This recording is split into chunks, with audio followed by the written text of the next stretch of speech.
අයියා සමග ඇති කරගත් අමනාපය නිසාවෙන් මාධවීට මෙදින පාඩු දෙකක්ම සිදුවිය. ඒ අයියා සමග ඕපදූප කියවන්නට නොලැබුණා මෙන්ම වතුර ටැංකි දෙකක්ම තනිවම පුරවන්නට සිදුවීමය. තමන් නැගපත සෝදාගත් පසු තවත් කාට හෝ වතුර ටැංකියක් පුරවා තබන්නට ඔවුන් ඉගෙන ගත්තේ තාත්තාගෙන්. පූර්ණ නංගීත් සමග ළිඳට ආවාට ඇයට කලින් ඇඟ සෝදාගෙන එතනින් ඉවත්ව යන්නේ ඈ ගැහැණු ළමයෙකු නිසාවෙන් ඈ ඇඟපත සෝදන තැන හිඳීම නුසුදුසුයයි සිතන නිසායි. එහෙත් යන්නට කලින් ඔහු නංගීට වතුර ටැංකියක් පුරවා තබන්නේ. අද ඈ කලිනා නිසාවෙන් තනියම වතුර ඇද ගන්නට සිදු වූවා මෙන්ම අයියා වෙනුවෙන්ද වතුර ටැංකියක් ඇද තබන්නට සිදු කරගත්තාය. තමා දෙක නංගී ගස්සාගෙන ළිඳ වෙතින් ඉවත ගියත් ඈතම යුතුයකම ඉටු කර ඇති සැටි දකින පූර්ණට නංගී ගැන දැනුනේ අපමණ සෙනෙහසක්. පවුලේ සේස්සන් තුල උනුන් කෙරේ ඇති නොසිඳනා මේ ආදර සෙනෙහස මේ ලිම් මිදුලේ ගැවසෙන මල් සුවඳත් සිහිරසක් වගේ යයි පූර්ණට සිතිනා. ඒ සුවය ගෙනෙන්නේ අම්මාත් නංගීත් ලිම් මිදුල මුවාවනසේ සිටුවන ලද කෝපි ඉද්ද හා ගාඩිනියා පඳුරේ. කෝපි හා මල් පඳුරුවල කිරිසුදට පිපෙන මල්වල සුවඳත් සිරියාවත් ගොළු බසින් කියන්නේ ඔවුන් සිව් දෙනාගේ ආදරයේ මහිමය.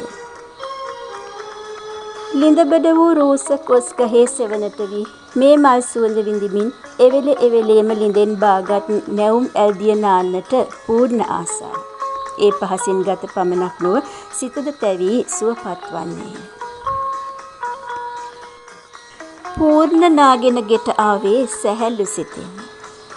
දැඩි කුසගින්නක් දැනෙනට වූයෙන් ඔහු ගෙට අපිටින්ම කෑමට වාඩි වූයේය. නංගී පෙනෙන්නට නැත. වෙනදා ඈ කෑම ගන්නේ ඔහුත් සමගය. ඈ ඔහු එනතුරු කෑම නොගෙන බලා හිඳිනවාය. ඉතින් පූර්ණද නංගී නොමැතිව කෑම ගන්නේ නැත. කොහොම නංගී? පූර්ණ ඇසුවේ සාංකාවෙන්න. එයයි කෑවේ අද ඇඳුම් හවර කරන්නත් කලින්නේ. දැන් ඔන්නේ මේන කාලගේ ගෙදර දිව්වා. අම්මා කීවාය. කෑවෙන් නොකෑවෙන් පූර්ණ කාමරයට වැදුනේ එහි දොරද සීරුවෙන් වසාගෙන. ඔහුට දැන් රහසේ තනිවන්නට ඕනෑය. ඔහු අමුතු තාලයකට අඩි තබමින් කැඩපත ඉදිරියට ආවේ ලැජ්ජාවෙන් මෙන්ය. ඔහු මින් පෙර කවදාවත් ඉන් තම පිළිබිඹුව ගැන මේ හැටි විමසා බලා නැත. ඔහු තම නග්න උඩුකය දෙස බලා හිඳින්නට වූයේ මුල්වඩ දකින්නවා වගේ. ඈදියෙන් තෙමි ප්‍රාණවත් වූ සිරුර තඹවන්ව දිදුලන්නේ.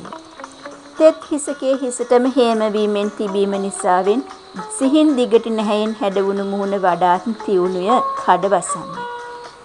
ඔහු තම හැඩි වූ ඇහි බැම ඇඟිලි තුඩින් සකසා බැලුවේය. මෙතෙක් දවස් ඒවා තිබුණේ ඔහේ තිබෙන්නන් වාලයේ. අක්බඹුරු රොද බඳින කොණ්ඩේට නම් ඔහු කවරදාටත් ආසාය. කොණ්ඩේ කපන ඉස්කෝලේ නීති රීති වලට තාත්තාගේ අනපනත් වලට ඔහු සිතින් එරෙහිවන්නේ ඒ නිසාවෙන්. පූර්ණ පාසල් තෝරේ වාදක කණ්ඩායමේ නායකයා ලෙස තේරුනේ පුළුල් දෙවුරෙන් හා උසට සරිලන මහත ඇති කඩවසම් රුව හේතුවෙන්.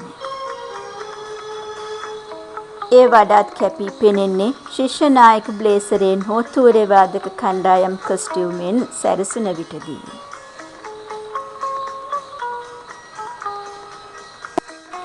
පූර්ණ මොහොතක් නිර්මලාව පසකින් මවාගෙන සසඳා බැලුවේ.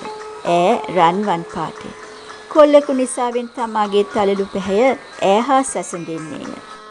ඉතින් පූර්ණලගේ ජීවිතේ තවත් මේ වගේ සරල සුන්දර රසබර කොටසක් අරගෙන ඉක්මනින්ම එන්නම්. මම පුන්සිසි ජයතිලක.